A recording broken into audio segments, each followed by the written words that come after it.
Hey, what's up guys? Chad here with the Reptile Rangers. Now we're at the Kernersville Reptile Zoo and Medical Center again today, and we're going to talk about common bearded dragon mistakes. All right. Our subscriber wrote us in and asked us if we would do an episode on common mistakes made with bearded dragons. So we're going to get into that here in just a minute. Before we do, right in that bottom corner down there is our subscriber button. Make sure you hit that and that you follow along week after week after week. Now, let's get right into this. Okay, so obviously one of the most popular pets in the reptile world is the beautiful bearded dragon. Bearded dragons are so common that you literally see them everywhere. Just about anybody, when they first get into reptiles, as it were, starts off with a ball python or a bearded dragon. It's one of the most common ones. Now, not everybody falls into that category, but most of the time, this is the starting pet. With that being said, of course, we hear, and folks that's in the industry may hear a lot, well, I started doing my research, and a lot of times I'll just start kind of shaking my head and be like, oh, Lord, that's dangerous, because if you Google anything about bearded dragon, you're going to get thousands of pages of useless information with maybe a couple of pages of useful information, because there's a lot of opinions, personal opinions. I did this, I do that. Congratulations for you. It means absolutely nothing. What we tell folks, and one of the things that you hear a lot of times is look at how they live, look at what they do. If you can mimic Mother Nature, we can't beat Mother Nature at all. That's the best thing that we can do, is mimic their natural environment and things that they do in the natural environment. But what are some common mistakes that people make keeping bearded dragons? Well, common mistake number one is listening to a pet store. That's the world's worst thing you can do. And then, of course, number two would be doing a lot of your research on the internet and just taking anything that you see as golden. Please don't believe everything you read. So that would be number one, is listening to a pet store and their opinion of what you should do. Because common mistakes that you're going to make is they're going to tell you, oh yeah, you can use this starter kit. This is what you need.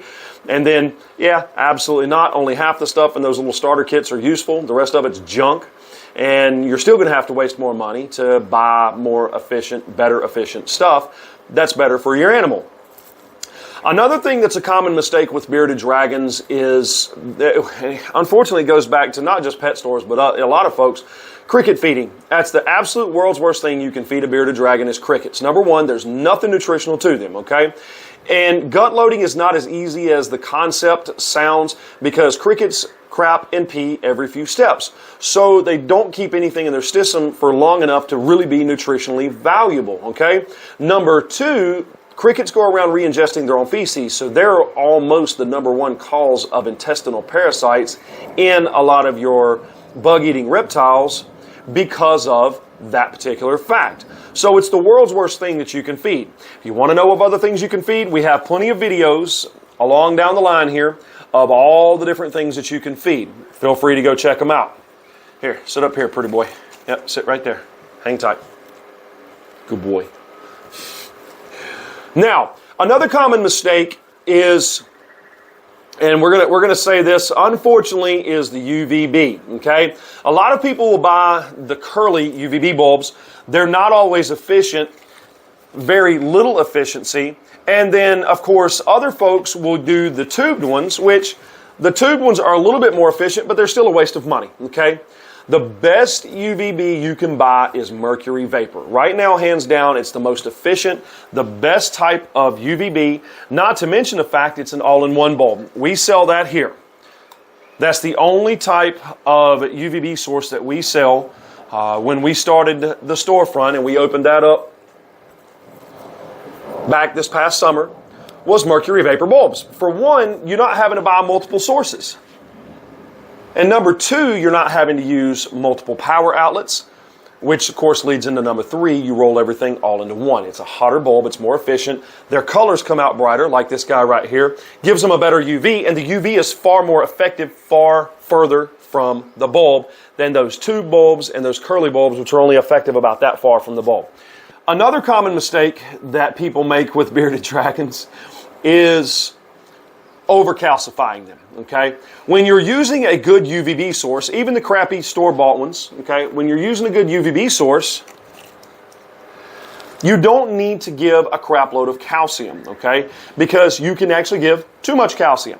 When they're already getting a good sufficient amount of UVB, you only need minimal amounts of calcium with a vitamin D3. You can give too much, okay? Usually once a week is fine under good UV exposure.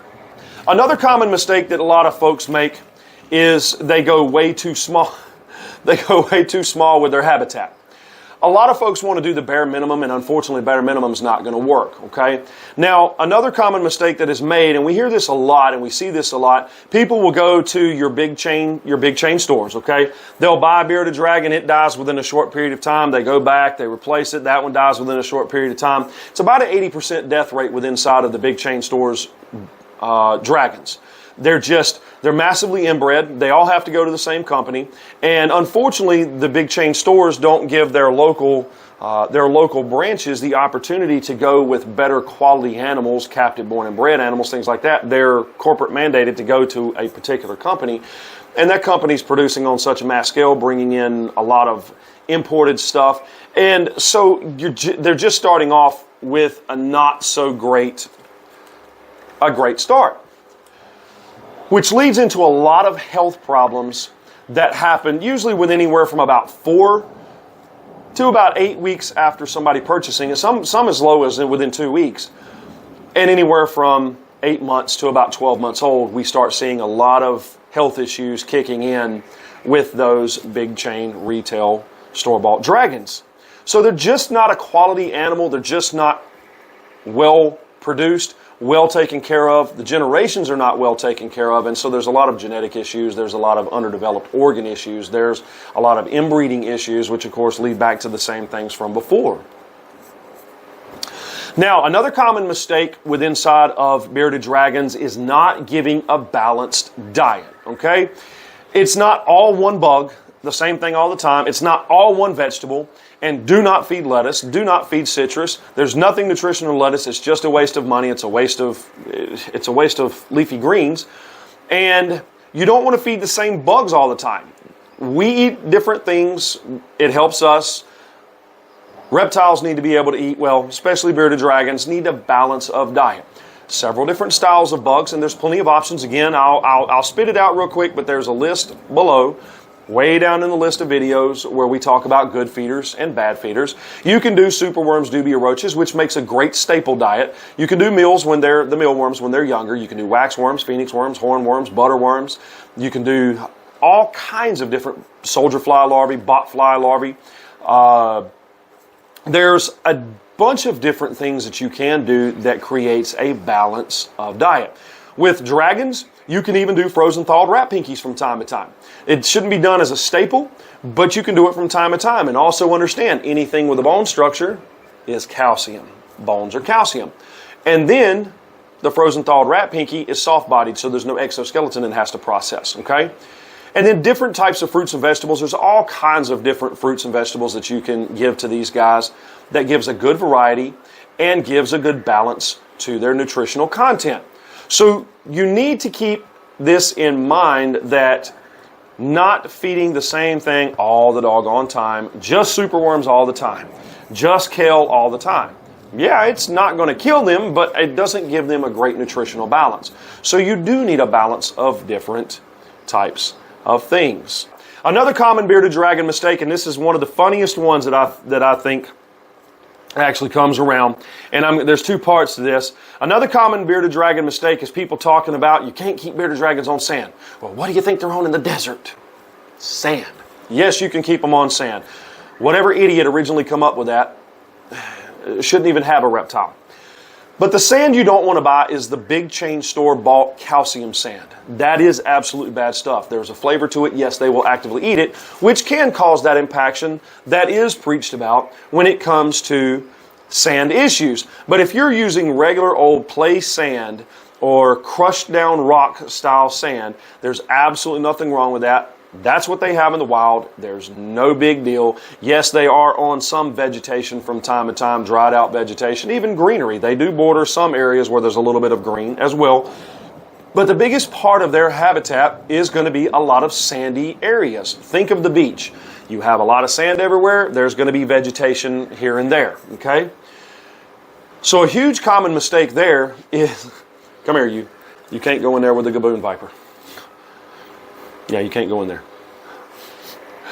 So another common mistake is not keeping the guys or on sand. Yes, you can do the carpet. You can do the carpet. You can do other types of materials. They can do the linoleum. They can do things like that. Of course, one of the things that we like to create is a natural atmosphere. Real rocks, real cork bark, real sand, because it gives them that natural feel. It helps with grinding down the nails, helps keep those filed down. It helps with shedding issues because it's harder, more coarse, they can rub against it. It gives them things to climb on. And also real material conducts and absorbs heat better. So in a desert habitat, when we're using real rock, real cork bark, real sand, that heat lamp and all that natural material is going to help heat up and actually help heat the habitat up better and more efficiently than the fake plasticky stuff and things like that. Okay? Another common mistake that folks make with bearded dragons is overhousing them together. Yes, you can have a communal tank. That can be a very dangerous thing. So no, I don't always tell folks that yes, you can have just this full communal tank with a bunch of different dragons in it. No, that doesn't always work the greatest, especially in small enclosed spaces, which most people will keep them in. They don't give them these large, massive habitats. So one of the things that you'll have issues with is them biting toe tips and tail tips. A lot of your damage, especially from babies, come from them being multi-housed together in a communal tank. They'll see the twitching or movement or something and they just instantly go over and they nail it. Sometimes they'll even bite their own toes when they're babies. Their own tail tips. If they see it move fast enough, it's, ooh, food, bite it before they ever pay attention to what's going on. So be cautious about how you keep multiple dragons together because there can be the issue of one overtaking the other one's food, one not getting as much food, biting at one another. If you're doing a mating situation and you're breeding, no big deal. You're monitoring that, or at least you should be. And so you know what's going on. But just getting a bunch of dragons to just keep them together, a bunch, I said, is not a good idea. Another common mistake that folks make is basically thinking that these are dumb reptiles. No, they have ears. They can hear. And they're actually quite intelligent. They learn quite a few things. You can teach these animals bad habits not even realizing it. You can teach them good habits not realizing it. So understand that if you start working with these animals and routines, certain voice commands, certain words, things like that, you'll get them very much used to routines, ideas of things, okay? Being able to work with them in different areas. You'll notice your dragon's actually quite a bit smarter than what most people give them credit for. So another common mistake is thinking that these are just another dumb reptile, because no, not even close. This is Chad. We are the Kernersville Reptile Zoo here in Kernersville, North Carolina. We are the Reptile Rangers. This has been just an overview, okay? There's a lot of mistakes that people make when it comes to bearded dragons, but this is probably some of the most common mistakes that people make when it comes to bearded dragons. Make sure to write in, let us know of other things you want us to film about. Our information will be in the description below for those that need to get in touch with us. We do have the pet store in the front of the zoo, so we do have the pets, the supplies, we carry all that stuff. So if you're looking for something and you're in our local area, feel free and get with us, okay? Make sure to check out the YouTube channel, also entitled Reptile Rangers, the Instagram page entitled Kernersville Reptile Zoo. Feel free to let us know of other things you want us to film about. Make sure to hit the subscribe button, the like button, the bell for notification. And we appreciate you guys following along week after week after week. We'll either see you here at the zoo or we'll see you on the next episode. Later.